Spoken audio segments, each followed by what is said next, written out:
welcome to another episode of Pennies with a Purpose.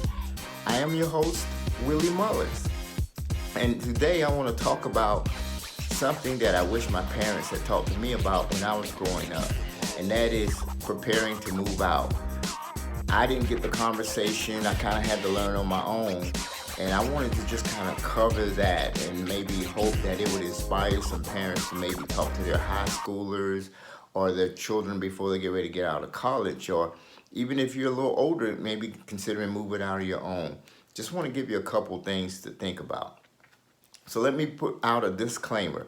I'm going to describe some things that are not exactly how things are going to be, because I'm going to imagine it in a perfect world. I'm going to imagine someone with no debt. They have a car that's, fully paid for. So what I'm going to do is walk through a scenario. I'm going to first give you some things to think about, and then I'm going to actually create a budget for some of the numbers I give you, and then walk it down to tell you how much you should pretty much make an hour just to be able to handle that. So let's jump right into it. So the first thing you should consider is that since you're at home, you've been working through high school and through college, you should have saved up an emergency fund. Now, here's the question. How much should a fully funded emergency fund be? Fund B? Well, it should be enough to cover 3 to 6 months of your expenses. So what we do, we will go through and we will create this budget, and that'll tell us what our expenses should be, and then we just calculate that by 3 or 6. So after the emergency fund, you have that aside. The first thing you want to think about is housing. The thing with housing is rent. What is the cost of rent? What is the cost of most rent? And it depends on where you live. I just kind of gave it some numbers. I gave it anywhere from rent is actually anywhere from $600 to $1,400 a month. So if you're thinking about moving, just kind of thinking in that range and based on your salary, where you want to be with rent. And again, this is your first place. So let's just say anywhere between $600 and $1,400 a month. The next thing you want to think about is your utilities. Now, your utilities are things like electric, phone, water, internet, just all those kind of bills. So I want to run some numbers by you for that. Let's think about electric. Electric will run you anywhere between $100 to $250 a month, depending on where you live, the time of the year. Of course, it could always be higher. It could always be lower. But let's just say anywhere between $100 to $250 a month. The next thing we want to think about is water. Water can be anywhere between $45 to maybe $80 a month, depending on how much water you use. Since you're moving out on your own, we're going to just assume that you're not going to use that much water. The next thing we'll talk about is the phone, your phone bill. You may be on a cheaper plan that's maybe around $45 a month, or you may be on one of the higher plans that could run you, up to, I don't know, $140 a month, or even higher if you got friends on your account or not.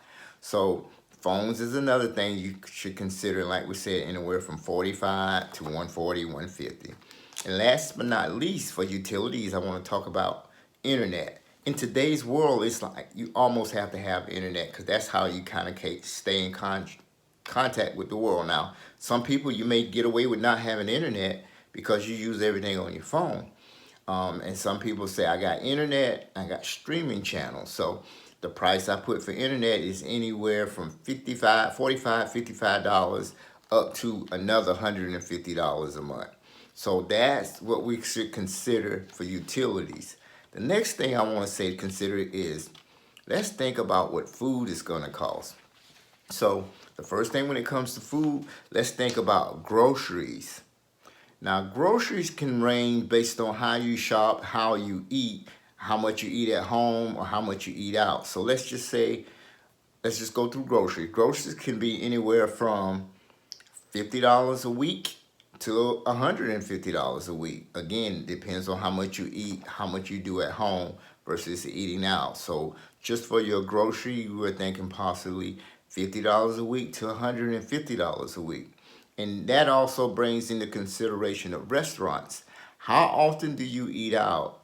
If you eat out every night, it could be extremely high. I know when I started evaluating what I was spending like 600 or more dollars a month just on eating out. So we'll put restaurants at anywhere from $20 because you eat out once a week up to $200 because you're eating out every night. So anywhere from 20 to 200. Now let's talk about lunch.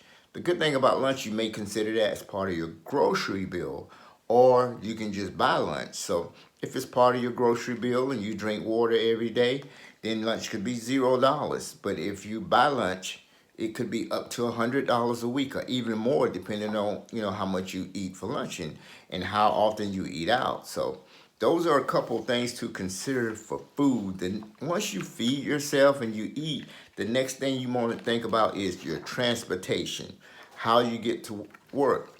So remember when I started, I stated that we're going to make it a perfect world so this person has it paid for a car.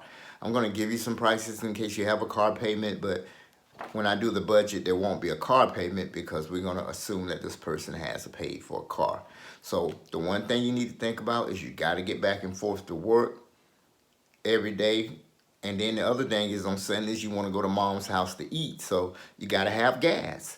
So gas can range, depending on how often you fill up your car, gas can run you anywhere from $25 a week to $100 a week. And that depends on how far you have to drive to work. And it could even be more if you're driving a big truck versus driving a car that saves you gas. So that's something to consider. The next thing is car insurance. Please, please, please do not drive without car insurance. So let's see what the numbers are for that. Numbers for car insurance, if you're lucky, $100. But in most cases, it's probably going to be on the higher end.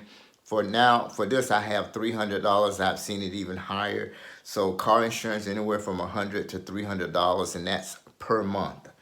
The other thing, like I said, I'll throw the car payment numbers in there. I have a car payment for anywhere from $150 to $400 a month, depending on the type of car you get, how old the car is, and all that good stuff. But like I said, in this budget, we're not even going to have a car payment. And one of the last things I want to talk about on the budget is just personal things. You have to do stuff like, you might want to, ladies like to get a manicure, guys we get haircuts. So you might want to have some money just for those personal things like that. And things like laundry detergent, dish detergent, paper towels. Those, over time, those things are expensive. They can take a big chunk out of your budget for months. So I gave a price for that from anywhere from from $50 to maybe up to $300 on those type of things. But the last thing that is not a necessity, but I just thought about, just at the age that you're at, probably when you're first moving out, you're going to want to do stuff with friends. I know when I was 18 up to 30 at least, man, I wanted to go out and have fun with my friends. And as Manise and I talk to you about budgets, we always say, the budget should not be so stringent that you can't do anything. As long as you budget for it, you should be able to do it. And I think a young person should always have entertainment in their budget. So I gave a price for entertainment. I said anywhere from $50 a week up to maybe $100 a week that you may want to use. You may come out of college and get a $75,000 a year job, and you might be able to afford $100 a week. Or you may be on a lower, kind of lower on the scale, and you're not be able to afford it, but you do want to enjoy life. You don't want to be so stuck to your budget that you can't enjoy life. So those are the numbers, and those are things I would consider. Or if I had a younger child, we do have young adults that we talk to and say, hey, these are the things you should consider. And before we moved out, we tried sit and talk with them and tell them about things for a budget. So now what I'm going to do is create a budget. So let's take from some of the numbers I gave and walk through it. So here's the budget. The budget is, the rent is $1,000. The electric bill is $100. The phone bill is $55. Water is $45. Internet is $100. Sorry, I heard something and I didn't know what that was. Internet is 100. Grocery is 400. Restaurant is 200. Lunch is $50. Car gas is $240. Car insurance is $150. Self-care, we gave $100, and just other, like the other personal things we talked about, we gave $100. And I didn't even put entertainment in, so we're gonna go without entertainment. So let's see what that totals up to be and how that breaks down. So for the breakdown, here's what we have. The budget totaled up to $2,540 a month. That's $2,540. And breaking that down, if you get paid every 2 weeks, that's a pay period. That's 80 hours in a pay period. And if you work 4 weeks, which is the average month, 4 weeks. Of course, we have some 5-week months, but the average month is 4 weeks. So if you take those 80 hours 2 times, it's 160 hours. So you take $2,540 and divide it by 160, which is the number of hours. Then you will need to make at least $15.88 per hour to be able to afford that budget. So there's a lot of things, like I said, remember, I made it a perfect world. So there's a lot of things that are not considered in this budget. Taxes are not considered, maybe celebrations are not considered, so we don't think about those things. So I just wanted to run that by you, just so you think about it. I mean, for the younger people, in case you're deciding to move out, this is something you want to think about. So that's it for this week. If you ever want to reach out to us, if you want to Manisa and I, and you have something you want us to talk about, you can reach out to us in email at pennieswiththepurpose@gmail.com, or you can reach out to us on our website at www.pennieswiththepurpose.com. And you can see us on YouTube for sure, on Facebook. And always remember to like, share, and subscribe.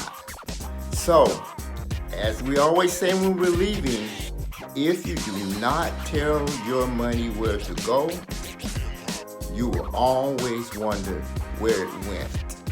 Thank you and have a great day, and we'll see you next week. Goodbye.